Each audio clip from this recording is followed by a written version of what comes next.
भक्तजनों, माताओं, बहनों, सादर जय श्री कृष्ण। हमारे YouTube चैनल में आप सभी का बहुत बहुत स्वागत है। मैं हूं आपके साथ आचार्य धर्मेंद्र शास्त्री। सबसे पहले आपको और आपके पूरे परिवार को ज्येष्ठ पूर्णिमा की, वट सावित्री पूर्णिमा की बहुत बहुत शुभकामनाएं और बधाइयाँ। भगवान श्री लक्ष्मी नारायण का भरपूर आशीर्वाद आपके जीवन पर सदैव बना रहे। आप सभी सुखी रहें, स्वस्थ रहें और व्यस्त रहें और मस्त रहें। प्रभु की कृपा से आप निरंतर उन्नति तथा प्रगति को प्राप्त करते रहे।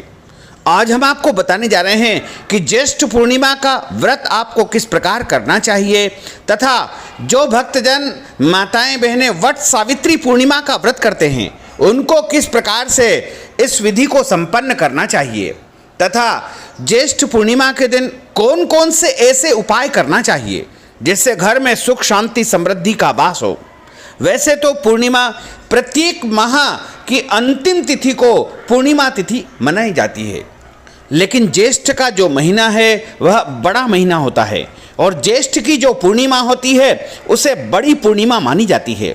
इस साल ज्येष्ठ माह की जो पूर्णिमा तिथि है वो 14 जून 2022 मंगलवार के दिन है। ज्येष्ठ माह के शुक्ल पक्ष की पूर्णिमा तिथि को ज्येष्ठ पूर्णिमा का व्रत रखा जाएगा। इस तिथि को जेठ पूर्णिमा अथवा जेठ पूर्णमासी कहा जाता है। सनातन हिंदू धर्म में पूर्णिमा तिथि का विशेष महत्व माना जाता है क्योंकि इस दिन चंद्रमा अपनी पूर्ण अवस्था में पृथ्वीवासियों को दर्शन देने आते हैं। इसलिए चंद्रमा की कृपा से घर में सुख शांति और वैभव की प्राप्ति होती है क्योंकि चंद्रमा जो है लक्ष्मी का कारक माना जाता है। और पूर्णिमा तिथि के दिन विशेष रूप से भगवान लक्ष्मी नारायण का पूजन अर्चन किया जाता है तथा इस दिन प्रातःकाल पवित्र नदी में जैसे गंगा जी में, यमुना जी में, गोदावरी जी में, नर्मदा जी में या कोई भी अन्य पवित्र नदी जो आपके समीप आती है, और यदि नहीं जा सकते हैं तो आप अपने घर में पवित्र जल से, तीर्थ जल से स्नान करके पूर्णिमा तिथि के दिन शुद्ध पवित्र वस्त्र धारण करें तथा इस दिन व्रत रखें। इस दिन जो व्रत रखते हैं उनको एक समय भोजन करना चाहिए, यानी पूरे दिन व्रत रख करके शाम के समय भगवान का पूजन अर्चन करके व्रत के दिन एक समय भोजन करना चाहिए। और इस दिन आपको लहसुन, प्याज, मांस, मदिरा का उपयोग बिल्कुल नहीं करना चाहिए। पूर्णिमा के दिन दाढ़ी कटिंग या शेविंग नहीं करवाना चाहिए। शरीर के अंग के कोई भी बाल काटना अथवा कटवाना नहीं चाहिए। और पूर्णिमा के दिन झूठ नहीं बोलना चाहिए, क्रोध नहीं करना चाहिए, वाद विवाद या लड़ाई झगड़ा किसी से भी नहीं करना चाहिए तथा माता लक्ष्मी की कृपा प्राप्त करने के लिए आपको इस दिन विशेष उपाय भी करना चाहिए क्योंकि पूर्णिमा तिथि के दिन जो भी भक्तजन लक्ष्मी जी की प्रसन्नता के लिए उपाय करते हैं उनके घर में स्थिर लक्ष्मी का वास होता है और उनके घर में अष्ट लक्ष्मी का वास होता है। तो अगर आप अपने घर में माता महालक्ष्मी की कृपा को प्राप्त करना चाहते हैं तो आपको पूर्णिमा के दिन शाम के समय सूर्यास्त के पश्चात माता महालक्ष्मी की प्रसन्नता के लिए अपने पूजा घर में अथवा अपने निवास स्थान के पूर्व या उत्तर दिशा के या ईशान कोण में जहाँ पर आपके देवी देवताओं का निवास है या आपका पूजा घर है, मंदिर है, वहाँ पर मंदिर में बैठ करके आपको एक शुद्ध घी का दीपक प्रज्वलित करना चाहिए। लेकिन ध्यान रखें, शुद्ध घी यदि गाय का मिलता है तो अति पवित्र है और यदि नहीं मिलता है तो जो भी घी आपके पास शुद्ध घी उपलब्ध है उस शुद्ध घी का दीपक आप प्रज्वलित करें और उस शुद्ध घी में थोड़ी सी हल्दी अथवा केसर आपको डाल देना चाहिए। ऐसा दीपक यदि आप माता महालक्ष्मी की प्रसन्नता के लिए ज्येष्ठ पूर्णिमा के दिन प्रज्वलित करेंगे तो आपके घर में स्थिर लक्ष्मी का वास होगा, अष्ट लक्ष्मी का वास होगा और आपके घर में दशों दिशाओं से माता महालक्ष्मी का आगमन होगा।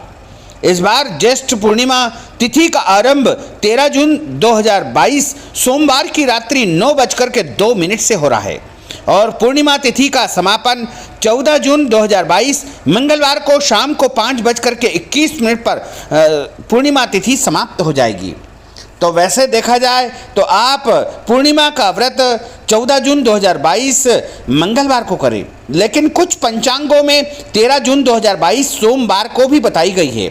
इसलिए यदि आप सोमवार के दिन भी पूर्णिमा का व्रत करते हैं तो भी बहुत अच्छा है, और मंगलवार को भी पूर्णिमा का व्रत करते हैं तो भी बहुत अच्छा है। इस ज्येष्ठ पूर्णिमा को वट सावित्री पूर्णिमा के नाम से भी माना जाता है, और इस दिन कई महिलाएं, माताएं, बहनें वट सावित्री पूर्णिमा का व्रत करती है और वट वृक्ष का विशेष पूजन अर्चन करके वट सावित्री की कथा का श्रवण भी करती है, तथा इस दिन वट वृक्ष की 11 परिक्रमा, 21 परिक्रमा अथवा 51 परिक्रमा करके और अपने पति की लंबी आयु की कामना करती है। तथा ज्येष्ठ पूर्णिमा के दिन सत्यव्रत पूर्णिमा भी मनाई जाती है, यानी इस दिन अपने घर में आप भगवान सत्यनारायण का पूजन अर्चन भी कर सकते हैं। इसके अलावा ज्येष्ठ पूर्णिमा के दिन माता महालक्ष्मी के सामने 11 कोड़ियाँ चढ़ा करके उनका यानी माता महालक्ष्मी का हल्दी से तिलक करें। अगले दिन कोड़ियों को लाल कपड़े में बांध करके आप अपनी तिजोरी में यदि रख देंगे तो आपके घर में स्थिर लक्ष्मी की प्राप्ति होगी और धन की कभी भी आपके घर में कमी नहीं आएगी। ज्येष्ठ पूर्णिमा पर स्नान और दान करने से पुण्य फल की प्राप्ति होती है। आप इस दिन ब्राह्मण को भोजन करवावे तथा ब्राह्मण के मुखारविंद से कथा का श्रवण करें तथा ब्राह्मण को अन्न दान करे, गौ दान करे, स्वर्ण दान करे। जो भी अपनी श्रद्धा बन सके उसके अनुसार आपको ब्राह्मण को कुछ न कुछ दान पुण्य अवश्य करना चाहिए। इस दिन पीपल के वृक्ष का भी विशेष पूजन अर्चन किया जाता है, क्योंकि माता महालक्ष्मी का आगमन पूर्णिमा तिथि के दिन पीपल के वृक्ष में होता है। आप इस दिन तुलसी जी का पूजन भी करें और तुलसी जी के यहाँ दीपक भी जलाएं। साथ ही इस दिन गौ माता का विशेष पूजन अर्चन भी आप करें, क्योंकि पूर्णिमा तिथि अपने आप में पुण्यदायक तिथि मानी गई है। इसे पूर्णा तिथि भी माना जाता है। और यदि आप अपना कोई भी नया काम शुरू करना चाहते हैं तो आप इस ज्येष्ठ पूर्णिमा के दिन कर सकते हैं। आप चाहें तो इस दिन अपने नए घर का शुभारंभ कर सकते हैं, या फिर आप अपने घर में कोई भी शुभ या मांगलिक कार्यक्रम संपन्न कर सकते हैं। पूर्णिमा तिथि अपने आप में स्वयं सिद्ध तिथि मानी जाती है। ज्येष्ठ की पूर्णिमा अपने आप में बड़ी पूर्णिमा है, इसलिए इस दिन आप व्रत रख करके भगवान का पूजन अर्चन करें तथा इस दिन दान पुण्य अवश्य करें। और यदि आप इस दिन चाहें तो भगवान भोलेनाथ की प्रसन्नता के लिए रुद्राभिषेक भी करवा सकते हैं। कोई भी अनुष्ठान अपने घर में आप संपन्न करवा सकते हैं। माता महालक्ष्मी का विशेष पूजन अर्चन आप किसी विद्वान ब्राह्मण के माध्यम से भी संपन्न करवा सकते हैं। इसके अलावा अपने जीवन की उन्नति और प्रगति के लिए भी आप उपाय कर सकते हैं। यदि आपकी कुंडली में चंद्रमा की कमजोर स्थिति है, आप बहुत ज़्यादा तनावपूर्ण स्थिति में रहते हैं, या फिर आप बहुत ज़्यादा मानसिक रूप से परेशान रहते हैं, तो आपको पूर्णिमा के दिन चंद्रमा का विशेष पूजन अर्चन करना चाहिए तथा 1 लोटे में दूध और जल डाल करके चंद्रमा को अर्घ्य अर्पित करना चाहिए। ऐसा करने से आपको चंद्रमा की कमजोर स्थिति का सामना नहीं करना पड़ेगा और आपका जो चंद्रमा है वह बलवान हो जाएगा तथा आप कभी भी मानसिक तनाव में नहीं आएंगे और आप जीवन में उन्नति करेंगे, प्रगति करेंगे।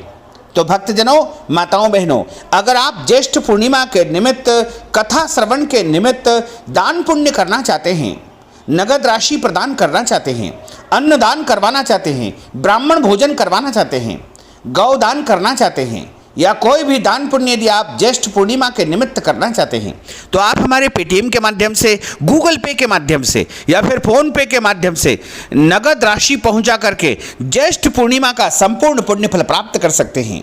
साथ ही आपसे अनुरोध है कि इस ज्ञानवर्धक वीडियो को अधिक से अधिक लोगों को शेयर करिएगा, लाइक करिएगा, कमेंट करिएगा, और यदि अभी तक आपने सब्सक्राइब नहीं किया है तो अभी और इसी समय सब्सक्राइब अवश्य कर लीजिए। आपको और आपके पूरे परिवार को सादर जय श्री कृष्ण, सादर धन्यवाद।